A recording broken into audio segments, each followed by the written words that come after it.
Listen, I mean, you guys want to hit the panic button. You guys have all been talking about it, have all been negative about everything we've been doing. And we already know what we've been doing. We haven't really been playing well. I mean, it's plain and simple. There's nothing to it. So, try to keep out the negative stuff out of our heads. And again, like I just said, you just got to stay positive and going forward. I think, we're all better than what we've been playing. This isn't going to last for a long time. So, keep looking forward, keep working. I know everybody in this clubhouse has been doing that. So, there's nobody more frustrated than everyone in here. Hi, everybody. Welcome to Marty Time TV and the Section 1904 podcast. I am Marty Caswell. That is Darren Smith, who shockingly, I believe, is still at his residence in Imperial Beach. We'll get to that shortly. But to answer Manny's question, it is well past time to go ahead and hit the panic button. The panic button is lit. How are you today, Darren Smith? I'm good. I'm thinking, what do I have to add to this conversation about the Padres today? I know. Like, isn't everybody kind of bored with the same thing over and over again? I think so. I don't know. You tell me. I get it. People have radio shows to fill and podcasts to fill, and we have 3 Friar territories to get to this week, which, I think presumably we talk about the Padres. Yes. But, you're also at the point now, it's like, what are you going to say? I mean, at least Manny gave you that and much more on Friday, which was really an amazing 10 minutes. It was like an incredible 10 minutes to watch the exchange with Manny standing in front of his locker stall at Petco Park before they went out there and lost to the New York Mets. And there was so much going on there. Some of it probably is too inside baseball. Just the exchange, the back and forth, I think, with Derek Togerson and Tom Kradzovich. I found myself laughing and taking a break from Knicks Twitter and the Knicks algorithm for a few minutes going, wow, what an incredible moment. There was just so much unintended comedy there, but I'm sure a lot of it was perceived as frustration as well. So I don't know, what a gift. Every once in a while you get some of these gifts during the regular season, and there it was on Friday. We're talking about it on Monday, just to start this show. I know Ben and Woods were talking, everybody's talking about what it was that Manny had to say on Friday. Darren, I have not recovered my timeline back once I posted that, whether on the Twitter. Threads is on fire right now, and Instagram has been taken over by people who either hate Manny Machado, hate his comments, or like, you know what? I hate that guy, but he's absolutely right. And I'll tell you this, I know tomorrow's guest, AJ Castellanos, Darren, I know he definitely wants to talk about the analytics. And I took a screenshot of what Manny was talking about. I think what fires him up. WRCC. Yes. So I do. Because the Padres do something a little bit interesting than what other teams do when they display the stats on their scoreboard. When their players are up, I noticed that difference. I mean, AJ Caswell pointed out to me that, and the teams can choose what stats they want to go ahead and display, right? When a player is at bat. So we'll get to some of that. I remember, Marty, way back when, pardon me. I remember actually making the recommendation to Sandy Alderson. That they modernize some of the statistics that they put up there on the old Padres Jumbotron. Okay. Because remember, he came in at a time, right, where he had not been too far removed from the Oakland A's situation, which led to Billy Beane and Moneyball, right, and analytics and this whole revolution in the sport. And I think at the time when Petco Park opened up in 2004, they were pretty basic. They were putting standard batting average, home runs, RBI, right? Okay. That was about it. And I remember saying, what about on base percentage? You guys are all preaching on base percentage.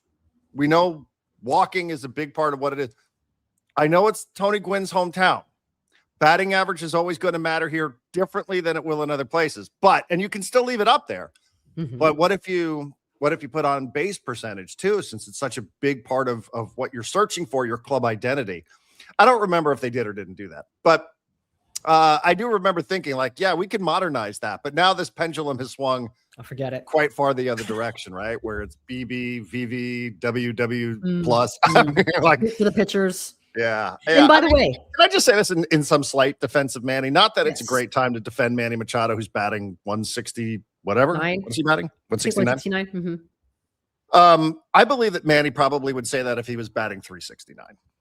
But the optics of being, in this this slump that's now carrying on to another month, probably not great, right? Because it's very easy, I think, is my microphone on? Yeah, it is.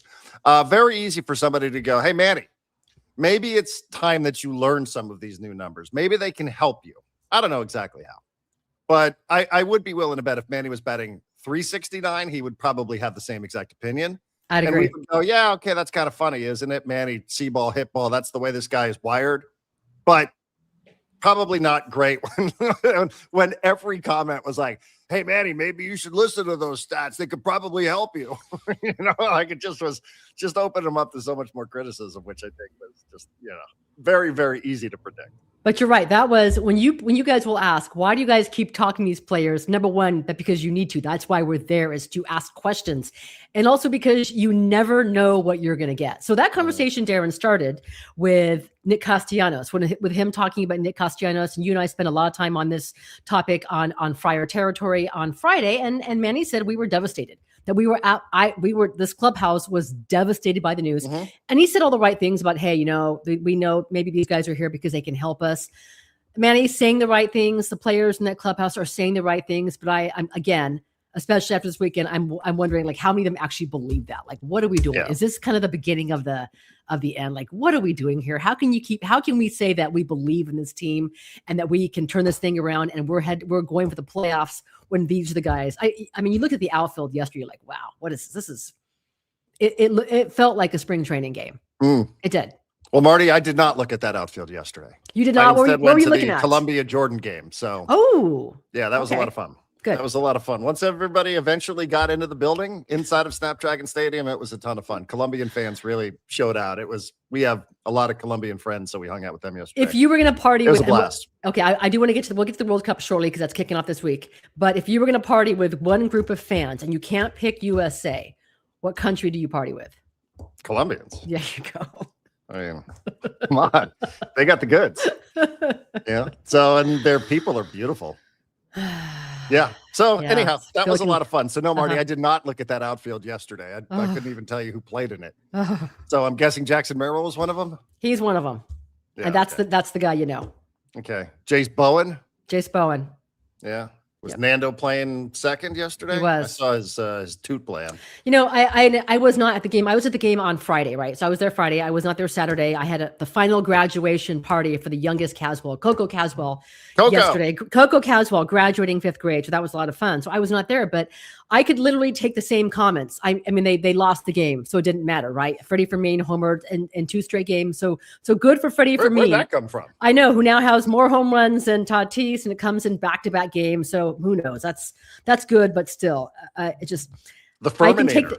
Right, the Terminator. I didn't know that he had that nickname until I saw the highlight from Don Orsillo that they call him the Ferminator. When did that start? There is a Groundhog's Day element to this Padres team, and I can take the comments from Craig Stammen yesterday, and I didn't even need to watch them because they're pretty much the same comments for Friday. And I'm just curious, Darren, as to when the tone from Stammen is going to change and how much the tone from these players need to change. It's the same old thing, and it's frustration. Boos on Friday after different at-bats. That Petco Park crowd is lifeless. And I know it was on Saturday, even though I wasn't there as well, until Fermin had the go-ahead home run. And yesterday, Darren, I think I texted you in the first inning before the Mets even scored when it was first and second. I'm like, you know what? It already feels over because we've seen this too many times. If the Padres pitcher, if they don't have a 1-2-3, if they get into any trouble, you can feel it happening, right? Like this. Not sustainable. Seems pretty popular. If I miss the first couple of moments of any particular Padre game and the other team scores first, without fail, it will not take me long, whether it's on the Section 1904 Discord channel, whether it's a text from you, whether it's social media posting somewhere. It won't take you long for somebody to say, this game's over. Like it happens immediately, and it's it just is like clockwork. The second the other team gets a lead, now it's to the point where the second the other team gets a runner on base, you're like, done. Feels over. So like that's the rut that the team is in. I don't know, Marty. I don't know that you're going to expect. I wouldn't hold my breath waiting for Craig Stammen to show up there and be any different than he was yesterday or the day before or a month ago or 2 months ago. For better or worse, this is who he is.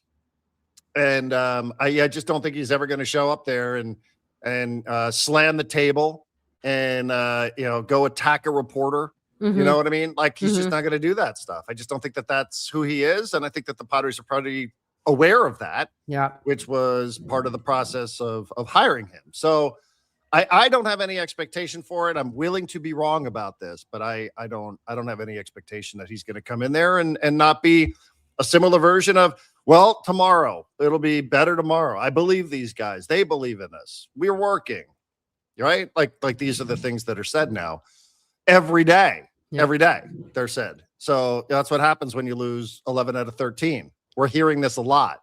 So I don't have any expectation that we're going to see a different version of Craig Stammen. And I think some would suggest that that's probably a good thing because that's the consistency. It doesn't work for me, but I'm not one of the 26 people in that clubhouse, Marty. So, it is what it is. He is who he is. Yep. And I think that's kind of the deal.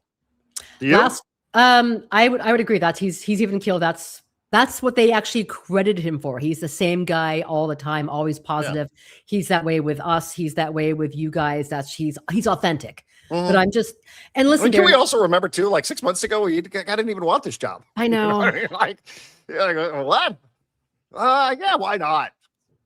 So I don't know. It just, it's just a lot of things feel off. Darren, they do. When I walk in that clubhouse, or any of us walk in that clubhouse with our microphones or our pens, notebooks, whatever, and you ask these players, do you still believe in this coaching staff? On record, I know what I'm going to hear. Yes, blah, blah, blah, blah, blah. It's on us, blah, blah, blah, blah, blah, blah, blah. But how many of those guys, how much do you think that conversation has changed inside that clubhouse where there's actual doubt as to, man, we have to figure this out. That they're not buying into the coaching staff's message. Well, June 8th. I don't think we've actually played the portion of Manny that you and I are talking about. I think by now, if you're watching this, you probably or listening to this, you probably have heard the clip. I don't know, Marty, if you have it queued up or not, where he starts talking about analytics, and Derek Togerson tries to give him a lesson, and then Kraz tries to tell him what FIP is. So yes. What was I saying? Where was I going with this? What was the question? Oh, the coaching staff. So a couple of weeks ago, I thought that when Fernando was really going through it, he was asked about, you're hitting the ball hard, but you're hitting it into the ground, launch angle conversation, et cetera. He's like, yeah, it's not working. Like what we're doing, it's not working. Right. And I almost took that to mean like our approach isn't working. So I don't want to put words in anybody's mouth here. I don't. I want to be very careful. Fernando, he didn't tell me anything. Same for Manny. But I also know that it's been interpreted that what Manny was saying about too many numbers in the game, some have at least asked the question, do you think in any way that was a swipe at the hitting coach? Was that a swipe at the R&D department? Or was that just Manny talking about the video board? Literally the video board at Petco Park. Because at first, Marty, I will tell you, when I listened to that the first time, and I can admit that I've listened to this more than once, when he said they put these numbers on the board, I thought he was talking about in the hitter's room at first. And then it occurred to me he's talking about the scoreboard. Right. Yes. So, so I do think I don't know, was it, even subconsciously, but that suggests that I know what Steven Souza's doing to these guys, that I have any idea what it is that he's putting in front of these players. And I just don't. So, but I understand why people would, I understand it. I understand that some might listen or watch that clip and say, oh, because Souza, I think, has a reputation of being data-driven, if I'm not mistaken, right? He's not like a Merv Retman kind of guy who's going to, like operate in his own unique way with Merv, which was much more motivational than I think it was technical. And yeah, I don't know. I understand why people would make that connection. I don't want to fall into the habit of putting words in anybody's mouth here because I don't know the answer to it. But okay, when he said it though, I wasn't thinking the information from the coaching staff, from the hitters. I thought it was I thought it was just the video board. I'm trying to. Okay, give me 1 second, Darren. I'm Right. gonna try and Yeah. I find think a- you're right. I mean, I Okay. do think you're right. But maybe like I said, subconsciously, like is modern baseball like Okay, take a look at this. Is Take teaching a- modern baseball something that like Manny Mhm. is open to? Mhm. I think the next thing that people try to, you're trying to say, okay, I'm taking this moment in time, but like, is he just talking about a board here, or is he talking about something else? I think is I think it's an interesting question, to be frank. Okay, I'm showing you the video board, and this is what I think Manny was referring to, Darren, when he mentioned the numbers, because you're listening when and you talked this before, when you're struggling like Manny, like this entire offenses, the last thing you want to see is your numbers on the board. But these are the numbers the Padres put up there, and I know AJ Caswell wants to go ahead and rewrite the board. We can have this discussion on tomorrow's show, but can you see the screen? I up would get there? rid of some of this stuff too. I don't understand what some of this stuff is up there. What are the, yeah. So I think that's what I he was don't. talking I mean, about. Like, I don't need what this the guy's hell? bad bip up there. No, Why is that on the board? I have no clue. And I where's don't the even- WCC, BBV, whatever? Who is this for? Who is this I don't for? know. Is it for the Nerds. players? Is it for the nerds? You nerds out there? Who is it for, Darren? I mean, I think if you're somebody that's interested in these numbers, you probably look them up on your phone. You know what I mean? Like you don't go to the game to like go look at this on the board. I don't know. I mean, I'm trying to look through here and see like what do I think is what is interesting here. This is really what goes up there. Like his average and home runs and stuff isn't up there. There's, Where is that? I don't know. He's got 11 home runs. That's the stat you should keep Where is putting it? up there. It's the one thing he's doing well. Yeah, I don't know. That's Yeah. put that up for a second. Okay, sorry. I need a second to digest this. Okay. All right. Because hang on. I haven't even gotten through the top line yet. I'm like, wait, there's a second line of this? There Okay, you so those that are listening, Mhm. Manny Machado in his City Connects, third baseman. These are the stats that they have up on the board. His WAR. Now, which WAR is it? Is it Baseball Reference? Is it Fangraphs? Is it 0.4? His BABIP, his baseball average on balls in play is 174. Weighted runs created plus 75.5. Expected weighted on base average 314. Like that's not a number I want up there. Slugging percentage. What does that even? like, What does that mean? the expected? It's like fielding gets factored in, and all that sort of stuff. So hard hit, 44%. Bat speed again. Like I don't know. Barrel percentage at 8.7. Like there's no context to that either. Like is 8.7 good? Like do people? And then they have Manny's sprint speed in there. Why? Like, what's that doing up there? I don't know, man. Maybe Manny's got a point here. So he does. So actually, if you take this context with what he had to say, I get it. I absolutely get what he was saying based on this. Yeah, all I'm that's gonna say. weird. That's like not. I don't. But it does nothing. I mean, listen, like it just does nothing for me as a fan.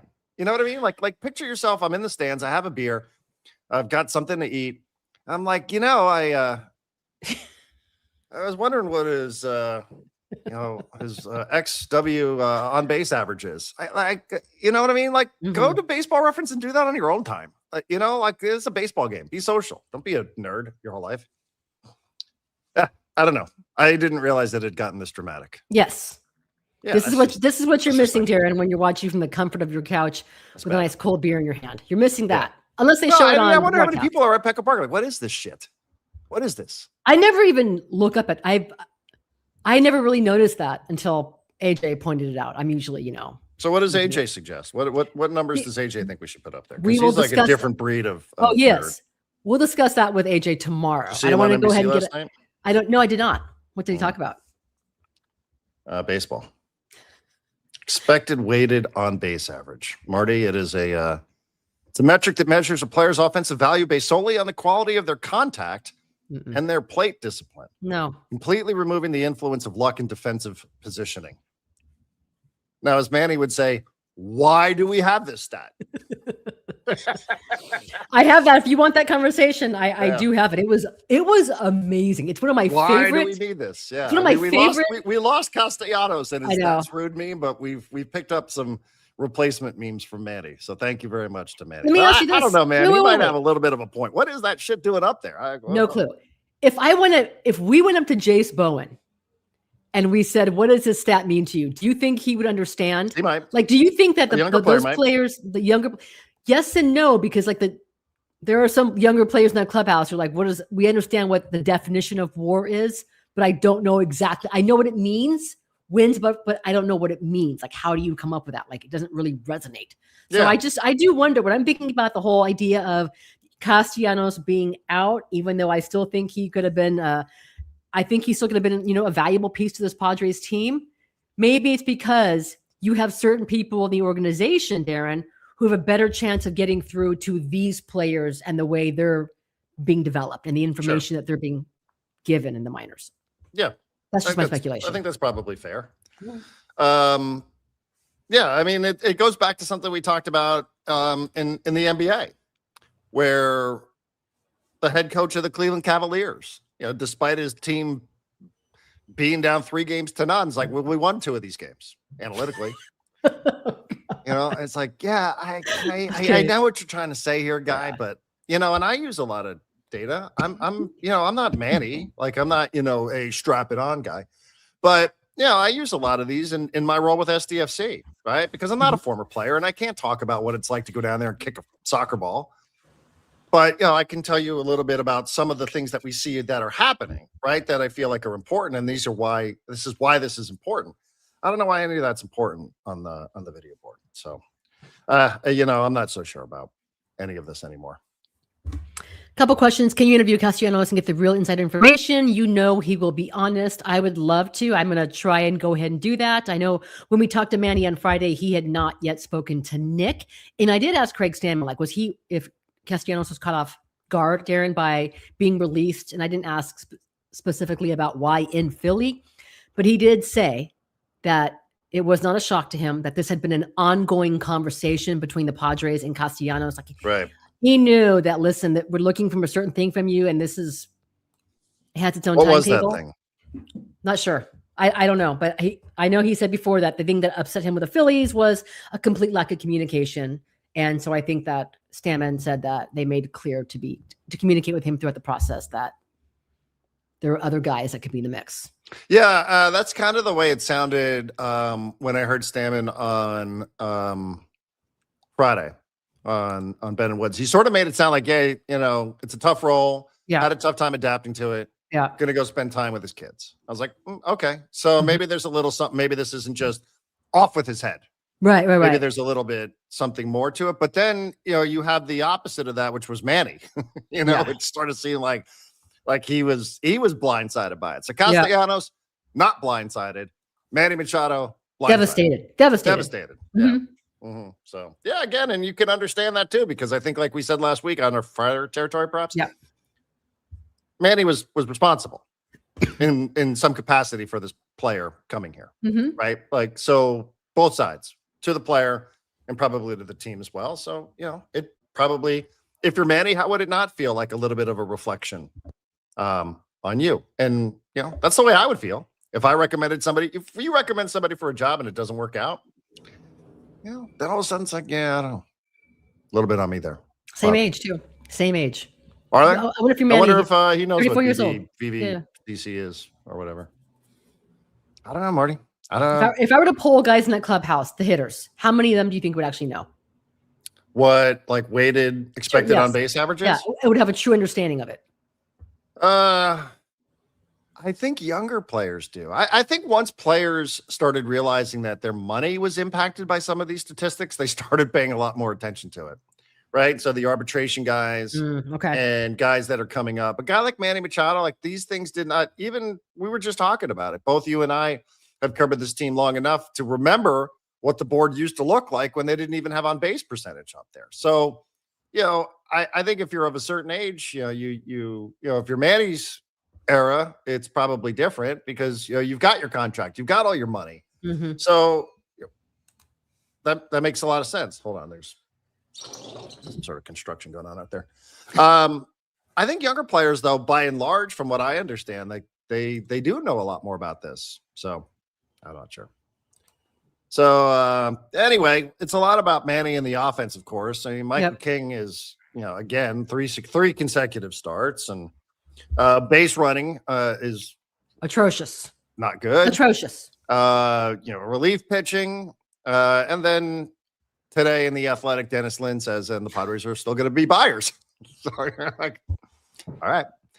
Not sure what they're going to go get, but not Scooble. Dennis seems to indicate that the Padres are going to be buyers, Marty. So I don't know. 33 and 31. If this pace continues, like how much longer until that narrative changes? Can't keep going. Can't. 1-5 in June.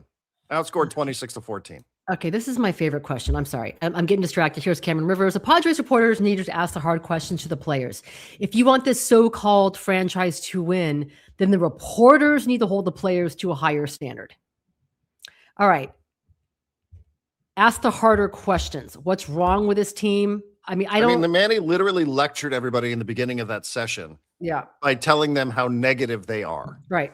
So I disagree with that. I think the San Diego media has got its problems, but literally this session that we're talking about, that guy's like, you all are negative. Okay. But by the way, can I tell you what the question, I asked him the question. I said, I know it's early in the season, but what is the sense of urgency? And I did warn you on Friday in the last Fire territory, Darren, is it too early to talk sense of urgency? So I brought it up to Manny and I think he was going to try and go ahead and give me the political answer and then boom. Yeah, and he's like, clips. Yeah. You know what's? There's nothing your good negativity right now. out really? there. I don't. It's the worst offense in baseball. I know. It's historically awful. It's not a small sample size. It's. They have over 200 at bats. There have been terrible. You and I have covered some horrific Padres teams. Horrible Padres teams when you went into the season knowing you had no chance. When you went to the All-Star break knowing that your All-Star was going to be traded.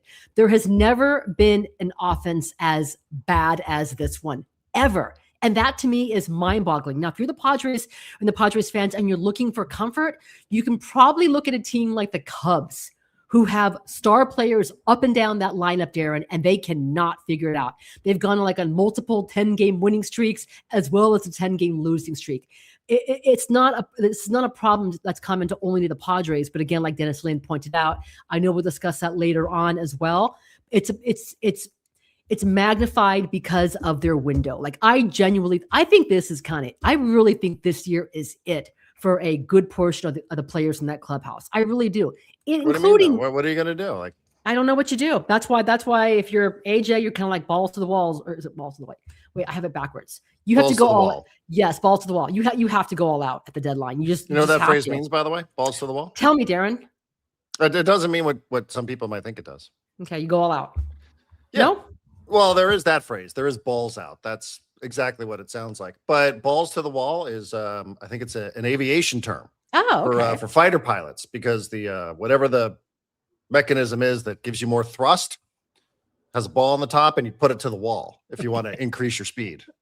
So balls out, totally different. That's about anatomy.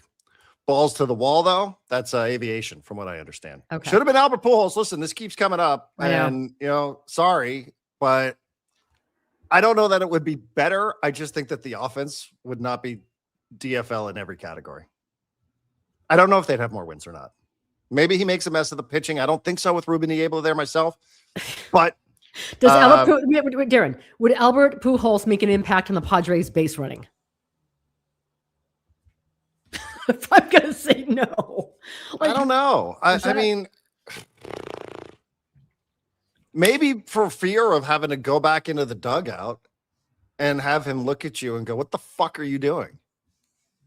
Maybe there's that. Instead of, "Hey, man, we appreciate everybody's being aggressive," So maybe you wouldn't want to get the death stare from Albert. Feels like that could be pretty intimidating.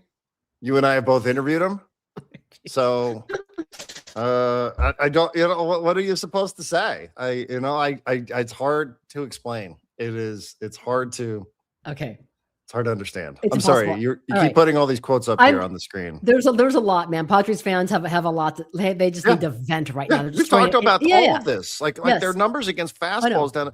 This is why, and listen, to Dennis's credit, Dennis went in there on Friday in the same media session with Manny and started talking. What the conversation actually turned when Dennis started asking him questions about Zach Wheeler, about Wheeler throwing him all these fastballs when they were in Philadelphia. And Manny punched out on 3 pitches in the first and then punched out again in the second at bat. And then he's 0-2 and he hit that one 450 feet. I was like, he just threw it right over the plate. Like, I don't care. Like, go ahead. Yeah. And that's where, like, I appreciate where Dennis was starting to go with that about fastballs. And then it just turned into this, commentary about the state of the game. So, and Dennis really didn't get his answer because Manny did that. Like, I don't even know. Like, what is that? 2 days ago? I don't know what you're talking about. I mean, I'm worried about tonight. I'm not worried about, and like Manny knows exactly. Manny, you can say a lot of things about Manny. I'm guessing Manny probably has a lot of recall about very specific at-bats. Yep. And probably thought a little bit, that was an interesting approach from Wheeler in Philadelphia, wasn't it? So, yeah. And that's what started that whole conversation, right? So that's kind of where the shenanigans began. But yeah, I don't, what are you gonna be fired? No, I'm not sure. It feels like you're sort of, your options, Marty, aren't many here. Even the idea that the Padres are going to buy, you're like, well, who? Like, who are they? Who do they have to trade? And then if you think the opposite should be true and the Padres should sell, well, who do they have to sell? We know the most valuable piece is Mason Miller, and that would be you go once every 2 weeks now. Yes, that guy, the Padres' most valuable player, who we have not even seen in a while because we see him now sparingly because they can't get a lead to Mason Miller. Throw him in a 5-0 game. That would be something else. I just you go ahead and do that. Oh. Wow. Well, I mean, less than a year after trading DeVry, one of your top prospects. What if you can get him back? I mean, not him specifically, but what if you can get a player of that caliber back? Are you saying Preller should try and trade Mason Miller and get DeVry back? I'm saying if you can go out there and you can find somebody who's perceived that way. The message that you would send. It doesn't get better, Marty. Yeah, no, I know. But then again, listen to me. I think that the vibe at Petco Park has been different. You can feel it in the fans. You can hear it in the crowd. It's silent. I mean, they're selling out these games. I don't know how much longer that's going to continue, Darren, if it continues at this pace.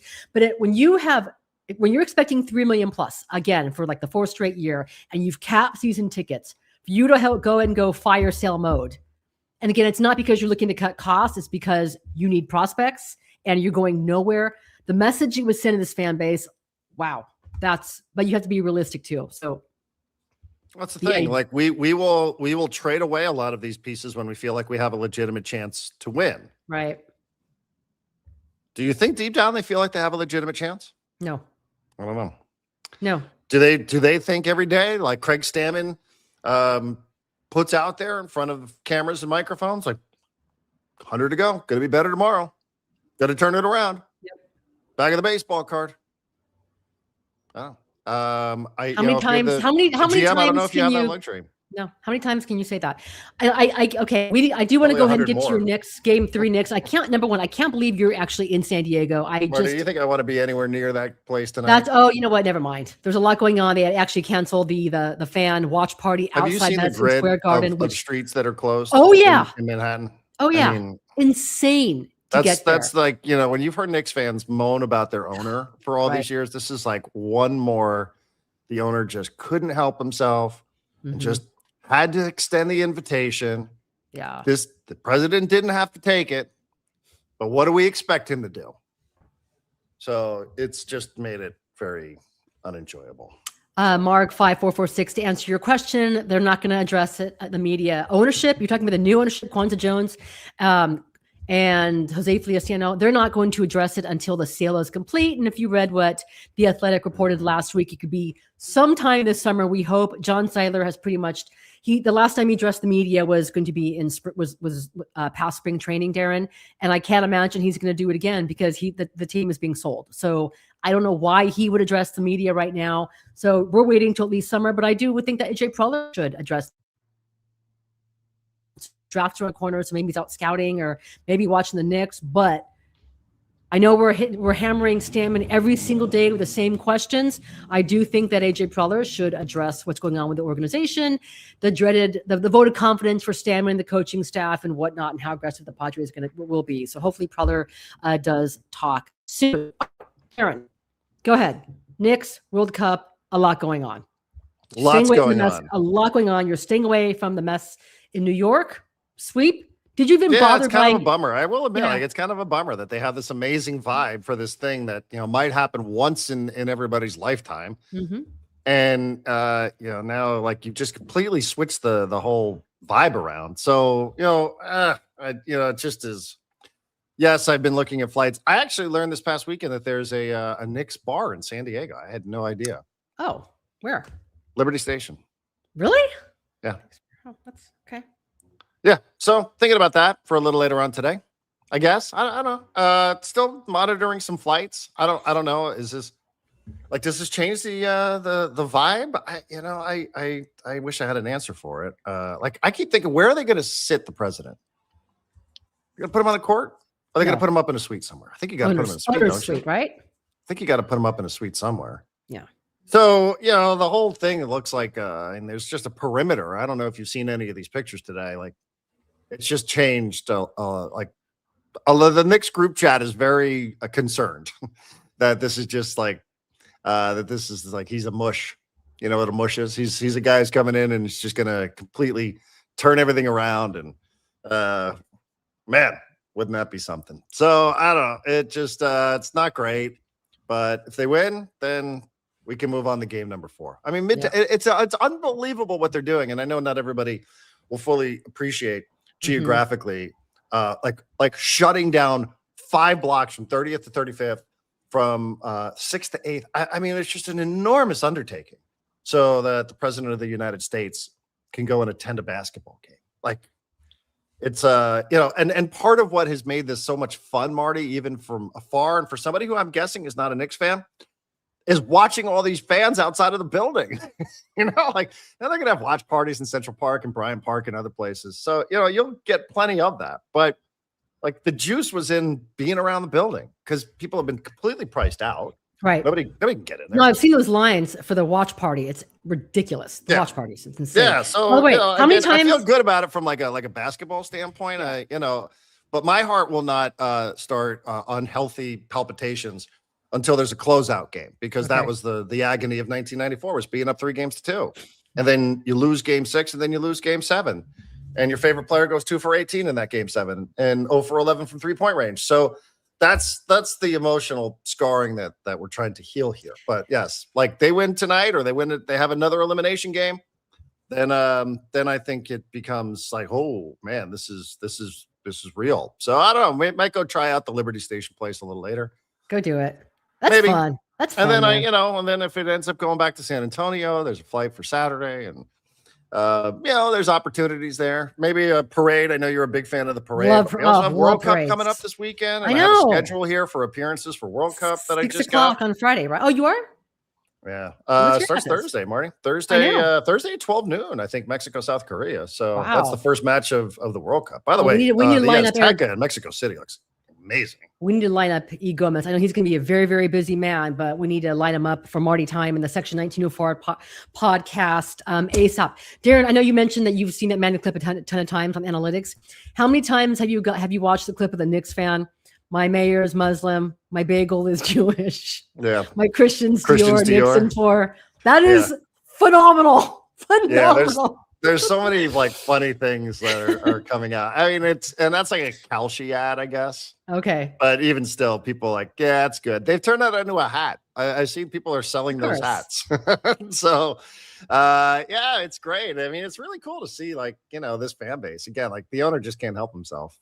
But to, make it just, uncomfortable and miserable for one day, on what should be one of the best days in this team's history tonight. Just make life super complicated for everybody for like no reason. It's been great. I mean, it's really cool. Like, it's just cool to see so many, in like so many of the different, and I'm wrapped up into this algorithm. Finally, Marty, I've escaped the Chelsea algorithm. Okay. So good. doing all the Jose E. Feliciano and Blueco. I'm finally out of that algorithm, and now it's completely dominated by the Knicks. And just seeing people like big screen televisions in the backs of trucks and cars on the sides of buildings, and people partying and dancing in the street, and people of like that saying goes, my mayor's Muslim, my bagel's Jewish. Like seeing all of those people interacting with one another is so much fun. Gosh. Yeah, and people can like, oh, crime is down. It's because everybody's watching the Knicks and everybody's really happy. Like, I don't know if that's true or not, but it sounds good, right? So like, it's just you can see like there's nothing like what that team means to that fan base. So I know I'm partial, but I think people are getting a chance to see like why this is so important, and it's funny to get wrapped up and sucked into some of the other conversations about like, is this going to be bigger than Eli Manning beating? I'm like, what? Like, no, like that's not. Stop with that nonsense. So be the biggest thing. Be the biggest thing. I saw some Yankee fan put up there. Man, I hope someday that can you imagine what the vibes would be like when the Yankees go through this? I'm like, no. What are you, 12? We go through this every year. So yes, I it's like people have waited a lifetime for this, Marty. It's been 53 years, right? 1973. Mm-hmm. So yeah, I mean, it's a long time. And you can see just how impactful, like how meaningful this team is, and it's like, and you've all heard the same bit of commentary. If I'm Joe Tsai, I'm pulling the Nets out of there as quickly as possible, because all anybody ever says is, well, with any other team winning, it's a split, right? Because they're like, the Knicks are the only basketball team. People like are completely overlooking the fact that they play in Brooklyn. Everybody's like, what? The Nets? No. So like nobody. Pull them where? They're worthless. They're meaningless. No, I'm sure they're worth money, but still, like nothing. Especially now, nothing compares to this. Nothing. By the way, my favorite thing on Friday. So it was after the Padres had lost, right, to the Mets, and I'm getting ready for a post game.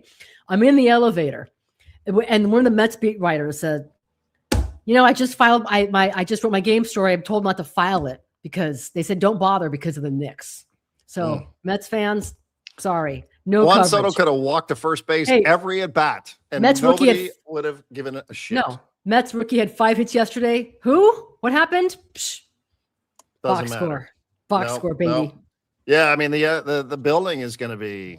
Now, I don't know if this changes the. They said everybody get in there, and it's going to be like TSA level security. Sure. Like I said, I went to Snapdragon yesterday, and I don't know if maybe a bunch of people bought tickets late, but. Did that have an impact at least early on? Maybe. Invasive pat downs. But like having to get in 2 hours and like confusion about navigating your way through the streets and going through all this extra security is just, I don't think it's going to change much. I don't think it's going to be like some massive moment to be like political. I don't think people are focused on that. I think they just want to watch the Knicks win. You know what I mean? Like it's all they really want. So, and this is sort of hopefully just going to be, I just hope it's not like, oh, he's going to stick around and go to game 4 too. Like come in, get out, get out, go back to where you got to go. Yep. So you don't take away, but we'll see. We'll see. It's just been a lot of fun to see so many people enjoying it. Like I said, So yeah, man, it's good. Well, Padres are good. And they're, I don't know. I mean, just takes one though. Just takes one. I think I saw there was a tweet that only 2 teams, Marty, have ever gone 2-0 on the road. 93 Bulls against Phoenix, ended up winning in 6. 95 Houston Rockets against Orlando. I think they swept the Magic. So it's only happened twice. And still, as a fan, I'm like, if there's one team that's going to be on the opposite side of that statistic, it's going to be this team. That's kind of just the PTS that you have when you're a Knicks fan. So say it, Darren. Knicks in 4. Yep. Say it, Darren. Yeah. I mean, that's the thing. Like, how are there so many Knicks? How are there so many Knicks Padres fans? How does this happen? I don't know. Right. I mean, because I've always said this, Marty. I do feel like there's a lot of similarity. I mean, I really do. I feel like there's a lot of similarity between, the 2 fan bases. Like just because one's in a big market, you can tell them that like not many people even watch them because they're like, I don't know, is this Jalen Brunson guy gonna get still? So I always felt like there was a lot of commonality between Knicks and Padres for me. So like very natural for me to say like, I understand, I'm there. But yeah, I did. I saw that stat. I was like, yeah, if there's one team that's going to like end up on the wrong side of this, like we'll be the team that ends up losing it somehow. So yeah, we'll see. I don't know if there's a parade. I might have to head on out there and you got parades. Do your parade. Go, Darren. We'll do Marty time section 1904 from the parade. You'll be the one sober guy walk in. And I will be in the press box tonight with an eye on the Knicks, and then also an eye on the team with a -51 run differential versus the team with a -18 pitcher as of late, Walker Buehler. All your comments. They did Dennis Lin athletic piece to call out these superstars, like his last one that came out when they missed the playoffs with Soto and Hader. The difference in Dennis Lin writing a hit piece is that hit team, piece. the hit piece, right? That Padres team, the Josh Hader Soto team, had real issues with the manager, real issues with AJ Preller and Bob Melvin, real issues with the team chemistry inside that clubhouse with guys who did not get along, real issues with Josh Hader not wanting to pitch, back-to-back days that's different. That isn't the problem with this team. There isn't a chemistry problem. The guys, they just can't figure it out. So you don't write a hit piece to fire up a team. There has to be a reason for it. So by the way, hit piece is like not I don't think Dennis really writes. No, it wasn't a hit piece. Those are usually like negatively connotated. Like, like they're just doing something out of spite. What Dennis wrote today actually was he chose not to go in on players because what are you supposed to say at this point, Marty? But let me read what Dennis wrote. Okay.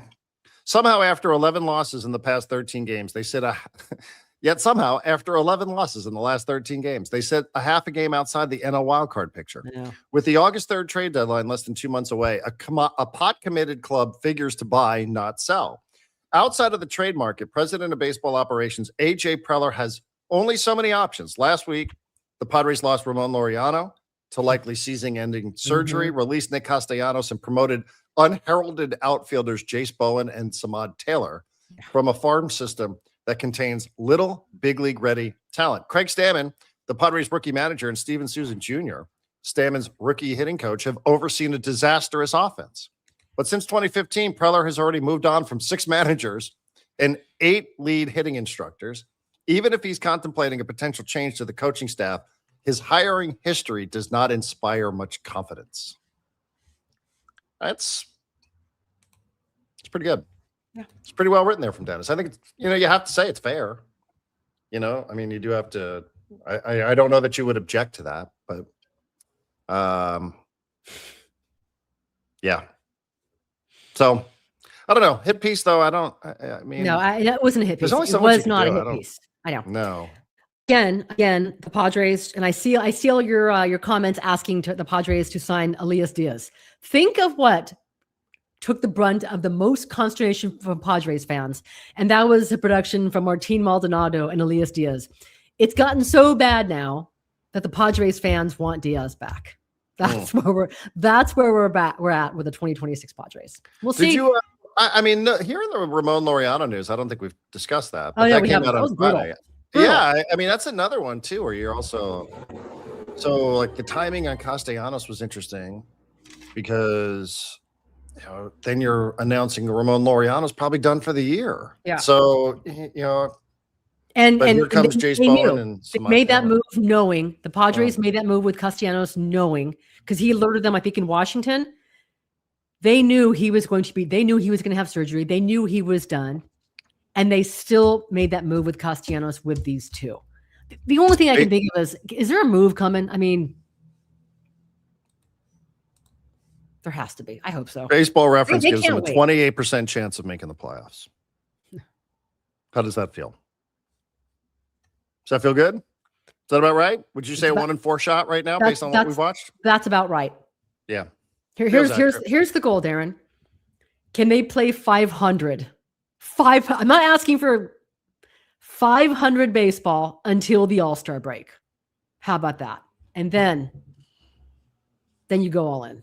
Let's see. They were 11 over 500 on May 23rd. And they've gone completely south since then. But Marty, it's the Reds, and the Reds are. I don't even know if you're supposed to say that the Padres are that much better than the Reds. The Reds are 31-33. They're pretty lost much 4 listen, straight. They're 2-8 in their last 10. Like we are talked they about that much better that you can just assume they're going to go out there and just kick the Reds around for 3 days? I don't think so. If you're the Reds, are you licking your chops to go ahead and play the Padres? You asked that question about the Mets. I know, and they were, and the answer is yes. So there you go. All right. Yeah, I'm glad I have other things to focus on for a while. I think you'll be okay. All right, Darren, go do your thing. I'll be at this. You'll be at the baseball game. Looking for a new. Sense of urgency. It's go time. Today could be the day, Marty. It all turns around. Yeah, 5-1 or 4-2. Wait, yeah, 5-1 or 4-2, which means sweep. Yeah, Marty said this. They had to be 5-1 at this series, so I don't know how they're going to accomplish that. 5-1 on this homestand. I don't know how they're going to do it, but 4-2. By the way, I got in the car yesterday, so I went to because we were tailgating. So I went to a local place to buy some beer. Okay. And I got in the car, and it was the first inning, and I had the game on the radio. And Jesse Agler said something that I truly like. It took me a minute to figure out what he was talking about. He said that Fernando had a 3-pitch walk in the first inning. And then Merrill was up, and Merrill had like a 9-pitch walk or something. And I was like, 3-pitch walk? Like, what is he talking about? What is he talking about? Now, it took me literally like 5 minutes till I figured out in my head what happened here. How do you have a 3-pitch walk, Marty? Tell me, Darren. Pitch clock. So the guy's So I guess the guy went 3-0. And then the pitcher, whoever it was for the Mets, violated the pitch clock. So Fernando got on somehow. Okay. Yeah, I don't know. Just I was sitting there. It was like racking my brain. I was like, is it weird if I text him and be like, hey, man, can you explain this? But eventually my brain activated, and I was like, it must have been a pitch clock thing. I think. I never really got the answer to that, but I'm assuming that's what happened. That's fascinating. Isn't it? Yes. Thank you, Jesse Agler. You made me think while I was driving around going, what is this? It's like one of those questions. Can you describe all the different ways that people get on base? Hit and walk and hit by pitch, all that stuff. So I don't know. What do you want me to say here? The team stinks. Okay. Let's go Knicks. Let's go World Cup. No, not yet. Maybe not yet. I think Darren secretly, selfishly wants that game 5. You want a challenge to go to San? No. Oh no. Really? Okay. Oh no. I can't be messing around with this. I can't. Well, Darren, I think it's. What a game. You should have. I was cussing up a lot on Friday night too. That refereeing was brutal. I hate being the guy that complains about officiating. I do, and thankfully they were able to figure out a way to win. But they've rescinded a technical. They had the review to get 3 free throws at the end of it. Like everything, it was like 5 on 8, and somehow this team, man. I don't know. I don't know how to explain it, Marty. I've never seen anything like it in my life. Could be it. Could be. All right. Could be. Get to Liberty Station. Get yourself a spot. Gotta go. Yeah. Okay. Should be fun. Yep. All right. By the way, can I just say this real quick, just to promote it? So I was on the phone with some of the. There's going to be a partnership with local Fox because Fox is doing the World Cup. Yeah. And SDFC, and there's going to be a lot of appearances at a place called Fit Social. Marty, do you know where that is? In Mission Beach. I do. Oh, of course. You're going to be there? I think so. Really? I just saw a schedule come in. Yeah, Fit Social is huge. It's kind of like by Chill. You remember where Chillers used to be? It's Belmont. It's Belmont Park. Yeah. Right by the coaster, right? Yeah, we can go maybe where the roller coaster intermission. Yeah. Do they still have that like surfing? I forget what the word is. The plunge. Yeah. So there's going to be a lot of. I'm looking at my schedule here. Oh wow, we get going early. Anyhow, there's going to be a lot of stuff happening out at Fit Social for the. Will you be there on Friday? I will. Looks like I will. Are you MC? I might be there on Thursday. Maybe I'll be there. Okay, I can be there on Thursday and Friday, depending on the time. Let's go. Yeah. But USC plays Group D 6 o'clock. 6 o'clock on Friday, right? Correct. Very nice. All right. They've looked okay. They've looked okay in these tune-ups. I still think their defending is not going to be great, but it's kind of what you got. Right? Okay, really, really quick. These are the players who you have. if you want to go ahead and get the latest, I know, Darren, you'll probably do a bunch of separate shows as well, World Cup previews and this and that. There is the QR code to go ahead and subscribe to the Section 1904 podcast. Darren does a ton of great work there. Exclusive interviews. You can get the podcast version of this show on there as well. I'm sure you will put links, Darren, on the Section 1904 pod page, Darren, where people can find you for the viewership parties. There's a QR code to subscribe. There's Darren's Substack. So we would appreciate it if you would like and subscribe to both of our channels. All right. Yes, do not be slaves of the algorithm, because the algorithms tend to hold grudges sometimes against certain social media companies that Marty and I like to use. So if you want this stuff emailed to you, this is the best way to know when we're going to do it, because it's not like we do this every day at 11 o'clock. So we do some other stuff. Marty, going to the gym? Is that what people are saying? I'm not going to the gym. Do I? No, I'm wearing, this is like a regular shirt. Put that compliment up there? Yeah. I did not. I'm not. Thank you. Looking good from Jesus Cristo. Yeah. Hey, look at that. It's the big man. Yeah. So anyways, wait, how am I supposed to take a picture of the video on my phone? Oh, I don't know what you're talking about. All right. Anyways. All right. QR code. Yes, the QR code. So we'll put it out there as well. All right. Well, guys, thanks for your time. Appreciate you all. Appreciate you all. Appreciate you all. What are we going to do for our territory? Can we just turn this into for our territory? I don't have much more to add. I have more. I have a lot more. You know, Fernando Tatis Jr. is 4th in baseball in singles, Marty. He has 55 singles. 55 of his 65 hits are singles. I can't. Did you know that? The only thing to make this worse is if they were like infield singles. He had one of those. I know. The weekend too. Called the bogey special. I know. What's going on with this team? Yeah, it's a good question. The most confounding team I'm not in Padres baseball history. It really is. It absolutely is. Gosh. All right. Thanks all for watching. We'll be back tomorrow with AJ Cassavell. AJ Cassavell is going to rewrite. AJ Cassavell tomorrow is going to tell us what should be displayed on the scoreboard when the Padres hitters are up. So make sure you join us tomorrow. We'll have a fun show with AJ. I'm sure you guys will talk more about the Knicks, the World Cup, but we will talk some Padres tomorrow on Marty Time TV in the Section 1904 podcast. And be on the lookout. That sounds like a threat. No. And be on the lookout as well for fire territory. Marty's threatening you with more Padre talk. Yeah, let's go. Let's go, baby. Jeez, what a mean human being you are. Oh, guess what, everybody? More Padre talk coming up tomorrow. Hey, it could get worse. There could be a lockout. Well, there will be a lockout. But so what I'm saying, like right now, if there's a lockout, there will come a time when we wish we were talking about how bad the Padres were. I'm just telling you guys that. I'm not saying you should enjoy this, because there's nothing enjoyable about how they're playing. But I'm just saying, like right now, I'm gonna find a way to enjoy it and appreciate it. Oh wait, what's this? The Yin Yang Twins. Who's going to the? Yeah, they put on good concerts there at SeaWorld. Do they? There. Yeah, they do. Milli Vanilli? Vanilla Ice? No. Better than that. Much better. I mean, they're all free apparently. Yeah, no. All right. Thanks so much for watching. I'm Marty Caswell. That is Darren Smith. We are brought to you by the all-new Hamul Casino Resort, the Players Place. Thank you so much for watching and subscribing. Have a wonderful day. We will talk to you. Not a threat. It's a promise. Yes and no. I mean, yes and no. I mean, I don't know. I mean, yes, no, maybe. Who knows? But I'm just not giving a fuck. Really, just not giving a fuck. Just whatever happens, happens. Just I'm here for a reason. Don't overthink it. Just play the game like you know how to play it.